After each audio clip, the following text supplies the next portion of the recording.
G'day guys, Scott Stramick here and welcome to my channel. In today's video we're going to be comparing the Canon 3000D right up against the Canon R3. A fair comparison? We'll let you decide.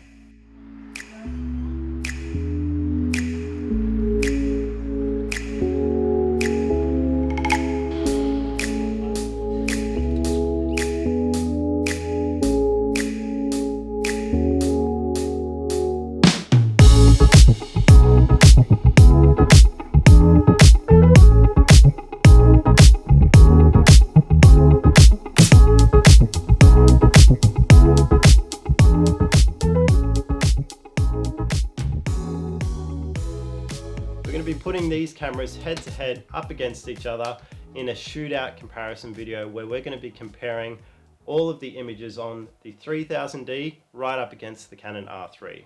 Now this is not a text and specs video comparing the features and functionality. We know the R3 has everything you can throw at it, and an entry-level DSLR that's $650 up against an $8,000 camera, not really fair. But I want you guys to watch this video and tell me, can you pick out the images that were shot on the 3000D over the R3? Can you see a difference between the final results? Stick around, we're going to go through the streets of Sydney capturing a series of shots, and I want you to be able to tell me if you can tell the difference between photos that were shot on a 3000D or photos shot on the R3. Let's go. Now I took the 3000D down to Sydney Harbour and I thought, how can I challenge myself the most with these two cameras? How can I put the camera through a really difficult situation and see if I can create a very similar result? So I thought sunrise is generally the harshest light to work in. We've got really harsh contrast in the sky with a really dark shadowy foreground. So this particular composition was a really good test to be able to see for details, for shadow, highlights and exposure overall. So we took the raw images into Lightroom, we did a quick edit on them, did some adjustments, some masking to get this as our final result. I compared a few shots here and I want you guys to have a look and you let me know what you think. Is this image on the left or the right the Canon 3000D?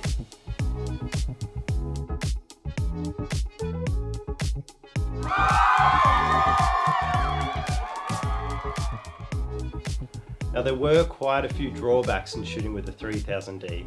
Not only is it a little bit slower in operation, but there is no rear screen that flips or turns. So when you're in really low compositions and you've got the camera on a tripod at a really low angle, it's really difficult to see through the viewfinder. You can see here I'm literally laying on the floor to be able to see my exposure through the viewfinder. Whereas in the mirrorless cameras, we've got a flip out screen that we can flip, rotate, and use the screen's live view functionality or just the mirrorless functionality of the camera. It was really great using both these cameras side by side first thing in the morning, and here's the next shot that I want you guys to compare.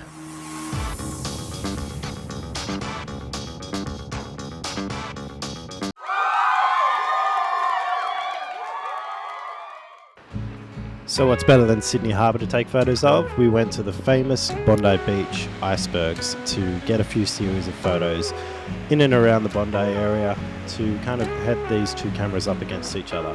So here's the next image I want you guys to have a look at and compare between the two.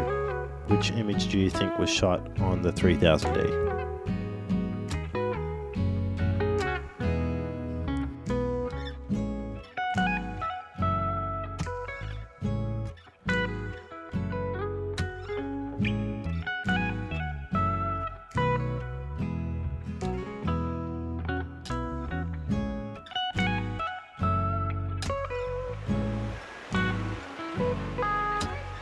The next opportunity was to head into the streets of Sydney to Martin Place to take a range of photos to kind of showcase the cityscapes as well as just some city life and some portraits in and around the city itself.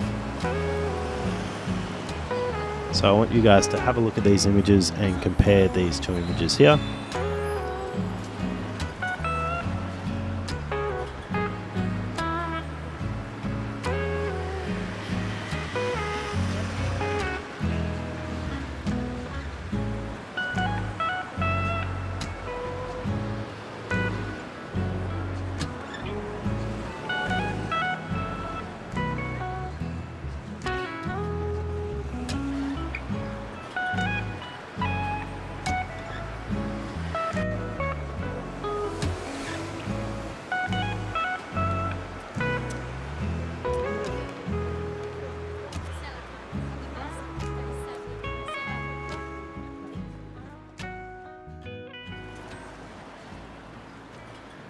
With all those street photos in the bag, I thought we've captured everything we need in the city, so we made our way to Cronulla Beach so I could catch up with my friend Eli. He was willing and able to jump in and be the model for me for these portraits. So the next segment is all about portrait photography, and I thought it'd be the perfect opportunity to capture a series of portraits in a variety of different lighting conditions where we could really test out the 3000D versus the R3. Now, the main comparisons here, what I was looking for is how the camera handled in low light capabilities, how it focused, and how fast it was when we're trying to shoot a series of different photos with maybe a bit of motion involved. Now, the first few shots were shot in direct sunlight with a bit of shade, really mixed lighting to kind of challenge the sensor and to see how we can maintain the shadow and the highlight details. It handled quite well. The added benefit of using flash to balance those shadows adds so much more interest to this image. So if you have a look at this image here, this was shot on the 3000D, and when using fill flash and you've balanced everything really nicely, you end up with a brilliantly crisp, sharp photo, and you wouldn't be able to tell which camera this was captured on. So I wanted to test out the high-speed functionality of both the R3 and the 3000D to really compare them against each other. Now, I know the R3 is the flagship camera that is designed for sports and wildlife, and that's kind of why I set this challenge for this particular shot. So I wanted to capture Eli jumping into a puddle of just his shoes and the water spraying up around the shoes as he leapt into the water. This was the biggest challenge. This was something that took quite a lot of goes to nail straight away. We tried this about 8 separate times, and whether it was the autofocus that wasn't locking on, or it may have been just the delay of the shutter button, it did take a bit of practice and a bit of time to get used to. So Eli was a bit of a champion here. He was more than willing to jump in and get his shoes wet for the cause, and it ended up creating some really beautiful shots. So this was the end result, and this is the comparison between the two.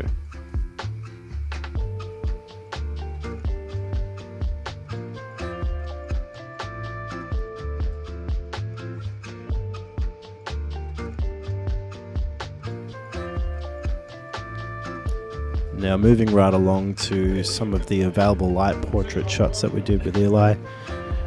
Found some nice little alleyways with some greenery here in Cronulla, and it's just in the back streets. A really nice, soft, natural light that's bouncing around here. So we've got a variety of shots, and I want you guys to quick fire through and work out what you think is shot on the 3000D and what image is shot on the R3.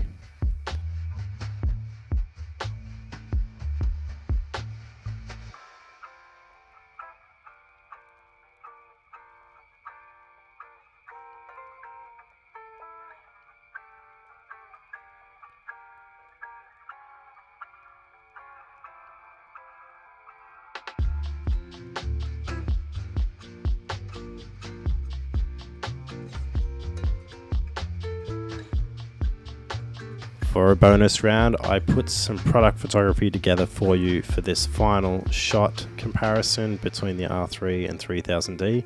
I got a simple pocket knife shot on a macro lens with a couple LED panels, and I really wanted to showcase how much detail is captured on both of these bodies. So here's the final result. Can you pick the difference between the 3000D and the R3?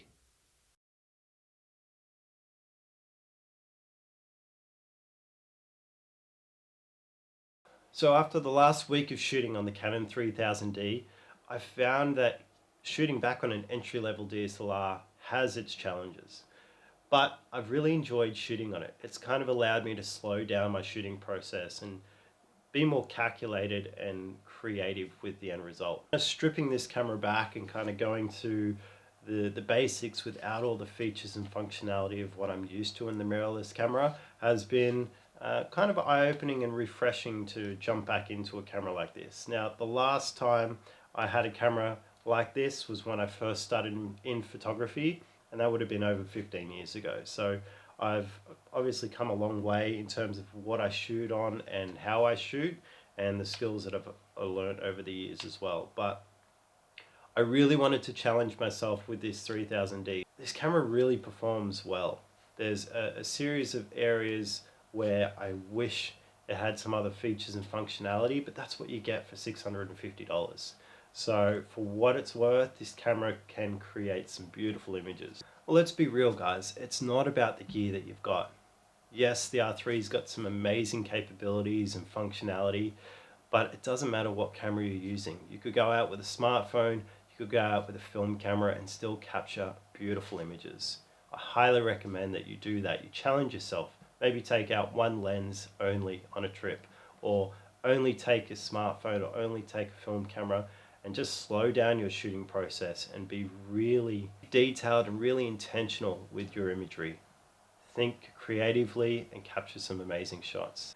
So there you have it, guys. It comes down to you as the photographer and what story you're trying to tell. It doesn't matter about the equipment you've got. Sometimes it can definitely help to make things a bit faster or easier to capture the results, but it ultimately comes down to your composition, your storytelling ability, and your understanding of the camera settings. So get out there, upskill yourself, practice, practice, practice. Get out there. The more you practice, the more proficient you're going to be in shooting and creating the results that you want. As we wrap up this comparison, I want you to know that even though the R3 has all of the features, functionality, and capabilities of a professional camera, it doesn't mean that you still can't take professional images on an entry-level camera. I've got many friends that use smartphones to capture incredible photos and have won awards with those photos. So it just goes to show that the best camera you have is the one that you have on you. That's it from me, guys. I hope you've enjoyed this video. Don't forget to like and subscribe. Drop your comments down below. Let me know if you've really enjoyed this video. If you could pick out the images between the 3000D and the R3, if you have any other comments about it, or if you'd like to see another video, drop that down in the comments, and I hope to see you very soon. See you later.